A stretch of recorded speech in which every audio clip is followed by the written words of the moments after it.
Hey guys, my name is John Morgan. Blast off to the music universe. Hey, buddy, how are you? I'm great. How about you, Matt? Well, I want to tell something to our viewers. We give them a No. little. I don't like when you do this because it's usually embarrassing. Well, it's not going to be embarrassing. Yesterday we recorded an episode. You wore your black TMU shirt, and I wore a black polo. Today, I don't like to wear this because I feel like a floating head against my blue screen. I need You're to get fine. It looks great. polos. It looks great. But anyway, I throw this on at last minute, and I come on, and you're in your blue T-shirt, and without coordination. That is so funny. They say two great minds think alike, so I guess that's kind of where we are with it. It is great. Well, we got a great mind with us today, John Morgan. This was a really neat interview. He had some great stories. Yeah, I mean, you may have heard the name, you may not have, but if you haven't, you will. I mean, he's one of the writers behind Jason Aldean and Carrie Underwood's multi-award-winning, Grammy-nominated #1 hit, "If I Didn't Love You." It's one of 8 songs in total that he co-penned from Aldean's latest album, including, at the time we're recording this, Aldean's recent #1, "Trouble with a Heartbreak," which we didn't even get to discuss. We're a little short on time. So we did discuss, he gave us a really lengthy answer for how "If I Didn't Love You" came about. So you're going to want to be sure to listen to that. But on another note, the reason we had him on the show wasn't because of just that success, but he's a solo artist now as well. And Yes. he's got "Good with Goodbye" as the latest breakup tune. And you're going to hear a lot from him, I think, coming up. John Morgan, welcome to the Music Universe podcast. How are you? I'm doing great. How about yourself? Not too bad. Where are you calling from today? Well, it probably looks like a jail cell, but it's actually our bus. That's what I thought. Yeah. Yeah, we're having to do some maintenance on it today, so I figured I'd just hop on here real quick. It's very cool. I love that. We love chatting with artists when they're in their element too. So that's cool. So are you prepping to go out on the road? Is that what the maintenance is for? Yeah, we had last weekend we were in Corpus Christi and then Dallas, so we had a little trek. So we had to, change the oil and do all the regular stuff. So nice. Well, I want to talk about your music. You're a big sought after singer songwriter right now. You got Jason Aldean recording some of your music. Tell us about your journey. Yeah, I'll start by saying it's been an awesome 2 years, man. I've just been really grateful, I guess, for the opportunities that I've kind of had in front of me, and I always try to take advantage of things if they're there, and when I do, I put 100% into it, and I've always believed that hard work will outdo talent sometimes, and that's always been my approach to things. And so I started out at an early age playing bluegrass music back in North Carolina, where I grew up, and I played in a family bluegrass band for 7 or 8 years, and we did that circuit for a long time. Really enjoyed that time of my life, but I got to a point where I guess I just got kind of burnt out on playing other people's stuff, and I kind of wanted to pursue my own music and say things that I would want to say as an artist. And so I started writing songs when I was about 18, and wrote with a few buddies of mine from back home. And one of them, who is actually my drummer now, he moved to Nashville about a year before me, and in pursuit of a publishing deal. And he was like, "Bro, you just need to come down and write with people. Just try it, And at the time, I kind of taken a break from music and was kind of had other dreams of having a Black Angus farm and just settling down, really. And he finally convinced me to start making trips down to Nashville, and I wrote with a bunch of different people, whoever would write with me, and ended up we went out to eat one night, and he was like, "Let's call it Uber. We'll go explore the city." I hadn't really been in Nashville that long, and so we call it Uber, and we're on our way to dinner. And our Uber driver was a super nice guy. He was like, "Man," he was just talking to us. And he's like, "Yeah, I had some Jason Aldean cuts back in the early 2000s." And so I was like, "Man, that's awesome." So he ended up giving us his card, and we parted ways and didn't really think anything of it. Until about 8 months later, I was working at Lucky Brand. I don't know if y'all familiar with Lucky Brand jeans. Mm-hmm. Yep. Yeah. I picked up a gig there somehow. When I first moved here, and so I was working there about 8 months after the Uber ride. And this guy walks in. I'm like, "Man, I know this guy from somewhere." And so I approached him and kind of just reintroduced myself to him. And he was like, "Well, dude, send me some demos you're working on right now. Like, just update me on kind of where you're at with writing and the artisting and everything." And so I sent him like 30 just really terrible demos that I'd done myself, and I just sent him right then. And he ended up hitting me back, and long story short, he set me up with a write with Jason's bandmates, Jason Aldean's bandmates, and so we ended up writing a few songs together over Zoom. It was right when COVID hit, and so nobody was really writing in person. We hopped on Zoom. I wrote a couple songs with those guys, and did the demo for them, and they ended up sending one of those demos to Aldean, and I was cutting my grass about a week later, and just I think I was weed eating or something. Get a call, and it was a 615 area code. I'm like, usually I don't answer it if I don't know who it is, but I was like, I better answer. So I did. And he goes, "Hey man, this is Jason Aldean. Just wanted to hop on here and like let you know I'm a big fan of what you're doing. The stuff you're writing, all this stuff." Meanwhile, I'm sprinting inside to find my roommate, so I had a witness that it was. So I was just, what do you say? I mean, it was just so out of the blue, but it was at the same time really cool that he just called me up. But he just, proceeded to just be like, "Man, I love what you're doing. We just started a new publishing company, a new record label."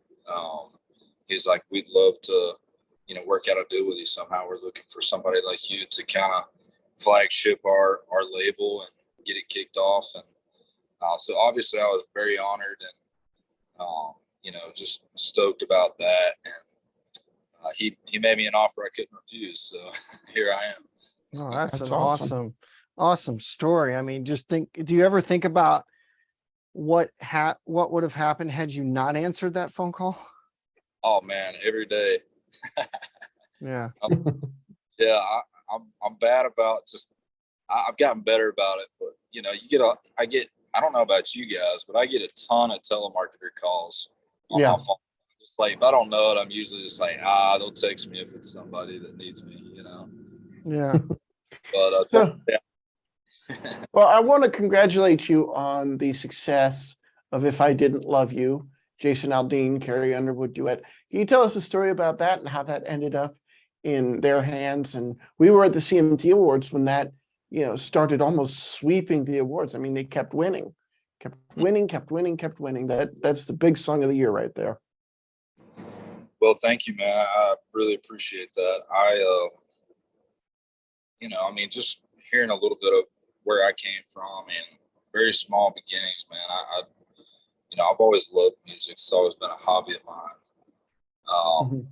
So, now that it's just watching it kind of become my career and my reality now, it's just this very surreal feeling to me because I may not have been in Nashville a long time, but I've been pursuing music for a long time. And it's just a really, really cool thing. And that song in particular was kind of a game changer for me. And we had actually, so a little bit of backstory about it. We had, been writing for Jason's double album that was coming up. And I truthfully written, a solid year, just most of the time aiming for him. and trying to land a few cuts on his album. And so we're like last week of, you know, their recording process, and I think they cut several songs, and we had another song that we had, I guess, originally pitched as a duet, and because they had a duet slot, you know, for the album, and so we turned this song in. We all love the song. I think we all kind of knew it wasn't necessarily a true duet song, but it could be. Mm-hmm. And we were just glad to have a hold. And so Jason, when they ended up going up to finish the record, he was like, "Man, I really love this song. Let's cut it, but I'm just going to sing it myself." And so we were stoked that we got a cut, but we also lost our duet pitch. So we were just kind of like, well, what do we do now? So Tully Kennedy, Jason's bass player, he texted me, Lydia Vaughn, and this was like maybe that night or something after they found out that we lost the duet pitch. He texted us and he was like, "Y'all, I know you've written already today, but if you guys are down to get together tonight, after we get out of here and y'all get done writing, let's just, you know, throw some ideas around and see if we can come up with a last minute, you know, duet pitch." And so we ended up, thankfully, I answered that phone call as well. Moral of the story, pick up the phone. But no, he was, you know, he kind of, I could tell he was urgent about it. So we all got together that night, and I think there might have been 1 or 2 days left in their week of recording the record. And so we got together. Tully threw out the title, "If I Didn't Love You," and he didn't really have an idea around it. We just kind of, it was one of those ideas that you feel like could really be something cool. You could put a different twist on something that's been said, you know, and I always love those kind of titles. And so we just rolled with it, man. We ended up, I think we wrote it in like 4 hours. We just grinded all night and finished the song. Lydia Vaughn, who's, you know, one of my really good friends and writing buddies, we started writing before either one of us was signed. And so she's, you're going to be hearing a lot about her name coming up soon. But she's, you know, she just gave us that female aspect of it. You know, I mean, when you're on the other side of it, you know, I'm a guy, I think differently, you know what I mean? And she's very good about giving that approach that's still tough, you know what I mean? But it still gives that emotion from a female side. And so that really was kind of a game changer for us too, man. We were able to kind of lock in, you know, what would I say if I was in that situation? What would you say if you were, you know, replying or whatever? And it was the first time that I've ever been in a room where it just kind of fell out. You know, there was no pressure. We just got in there. We knew if we missed, it wasn't going to be a big deal. We already got a cut. And so there was no pressure. And that song, you know, we ended up turning it in the next day. We finished the demo that night, and those guys were busting ass trying to get that thing down. And so we finished the demo, turned it in the next morning, and Jason put it on hold. And so we were obviously stoked, but the crazy thing is we had no idea who the partner was going to be at the time. We just knew we had gotten a hold for the duet slot. And so, you know, obviously I was like, man, this is awesome, but like, who are they going to get? Nobody knew anything except for his management team. And so they ended up texting us like, I think 3 weeks after that. And they're like, "Hey, we just found out that Carrie's schedule is perfectly open for this time slot and her to be able to get on this song." And, you know, when I found that out, I was just obviously stoked. I mean, having one superstar on there is awesome, but having two is even more, you know, it's even more of an incentive for it to be a single. And that was a very special moment to me. That song definitely changed my career and kind of established me as a writer in town. So I'm very thankful for it. That's awesome. And now you're, not that you weren't before, but now you're transitioning into an actual solo artist. So how has that song helped you on that journey? Oh man, pretty tremendously. I mean, it's a great talking point. You know, when I'm going and doing these private shows or not private, but just, you know, radio events or whatever. I guess I usually play it acoustic and kind of the way we wrote it in the room. And, you know, it just, I guess it just really gives people that affirmation that, like, hey, this is a legit artist, you know, and that it's something that is invaluable. And something that unfortunately a lot of guys can't go into those rooms with that song. So I'm very fortunate to be able to have that under my belt and, you know, just kind of go in and say, hey, this is my first cut, you know, and I'll play it and immediately gets attention. And, you know, that's a very, very crucial thing for me, I think, you know, is trying to establish myself as an artist.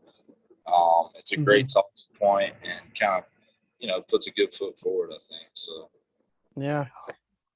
You've latched on to heartbreak as sort of a theme of a lot of your writing. Your most recent single, "Good with Goodbye," your most recent song. Is that something you choose to do, or do you just sort of fall into that niche? that's a good question, man. You know, I've learned in my short time being in Nashville, like, you just got to read the room sometimes. And, you know, you can't say, hey, I'm going to write this kind of song today, or I'm going to write this song today. It's like everybody's got different schedules, you know, when you're writing with people who are writing 5-6 days a week, they probably just wrote a better heartbreak song or a better, you know, tempo than you're going to write today. You know what I mean? You got to, I've learned that you got to just feel the room. And fortunately, those rooms have been a lot of heartbreak ideas. And, you know, I just kind of gravitated to personal experiences. And I think a lot of people do that. And I think when you're that honest, I guess, about, you know, past relationships of your own, I feel like people really can connect to that because I feel like that's a subject matter that's never going to go away. I think people are going to be heartbroken, unfortunately, for a long time and have been. So it's definitely a common ground, like talking point that you can kind of relate to with other people. And so I think that's part of it. But also, you know, I don't know. I feel like true country music its origins is heartbreak, you know? So, it's fun to kind of put a new twist on stuff that, you know, may have already been written or ideas that just, you know, are fresh. So, that's been a really fun experience for me for sure. Oh yeah. But before we let you go, John, it looks like Jason, Kurt, and Tully are also producing your music, and you guys are writing a lot together, like you mentioned. Yeah, you know, we write once a week. I write with those guys just because not only are they, you know, label mates now, but, you know, we just have some kind of connection. I think what it is, in my opinion, it's everybody knows their role in that room, and we don't have to guess like, oh, okay, am I going to have to, you know, be more on the lyric side today, or am I going to have to be more on the melody side? Like, we all know going into that room that our strong suits, I guess. And so I try to really hone in on what mine is when I get in that room. And I think that's why we you know, we get such good songs together, is just because we all want to write a hit at the end of the day, and we also know our roles and our strong suits. So we try to stick to them. And what's yours? I like to think that I've gotten a little bit more rounded from being in town and being able to write with some veteran writers who've written hits. I love writing with those guys because I can kind of watch their process and incorporate that into my own. And so, you know, I like to try to, you know, I guess expand myself a little bit, be a little more well-rounded. But my melody is definitely my strong suit. You know, whether it's chorus melody or verse melody, I love doing that. I love having an idea And a lot of the times the way I work is I'll have a chord progression. I love playing guitar as well. So I'll start with that and get a melody going, and then usually piece the words in after that. And that's doesn't always happen that way, but that's, if I'm starting something on my own, that's usually the process. So I would say melody is one of my strong suits. So. Yeah. Well, Awesome. I don't sell yourself short, because you are becoming very well-rounded. Big things from you. John Morgan, this was a pleasure. Thank you very much. Hey, thank y'all. I appreciate your time. It was an awesome interview. Here again, I'm noticing a theme, as you heard there, of sort of things happening because people keep trying and making things work. An Uber ride led to him now being a signed publisher with 8 songs on an Aldean record. You never know what's going to happen or where the success is going to come from. Yeah, especially in Nashville. I mean, he's also signed to Aldean's label, which is Night Train Records, and it's an imprint of BBR Music Group. But now he's writing with Jason and members of Jason's band, who also co-produce John's music. So it's like this big circle. But you just in Nashville, that's what they say when you're there. The waiter, the waitress, the person used to pump your gas, when that was a thing, could be doing the same thing that you're trying to do. And maybe they're better than you, but that's just what they have to do during the day to survive and stay in town. So it's amazing what Nashville does. And that's why I love it so much. And that's why I'm eager to get back. And that's the thing about Nashville. People want to say that New York City and Los Angeles are these cities of opportunities. No, they're cities of resistance. It's, what can you offer me? Why should I pay attention to you? Nashville is the city of opportunity. I mean, pardon my French here, but when you and I go to Nashville, and when I go to Nashville solo, we sort of tend to step backwards into shit and come out smelling like country music. It's just very much a true statement there. Now, I don't know how it is on the artist side. It might be a little tougher, but it definitely seems more collaborative and open than the other bigger industry cities that people think, oh, I got to move there to be successful. Nashville is a gold mine. You just got to know how to mine it correctly. Yeah, I mean, it's just amazing because now he's, signed, and it was just an Uber ride, and he accepted a phone call that he wasn't initially going to accept. And it was the big guy, Jason Aldean, on the other end. And now look at him. He's on tour with him, being produced, writing with him, all kinds of great success. Exactly. Well, for the Music Universe podcast, I'm Matt. And Buddy, thanks for listening and watching. Be sure to hit that like, subscribe, and share button, and follow us at The Music Uni on socials and musicuniverse.com for the latest news and concert reviews. Take care.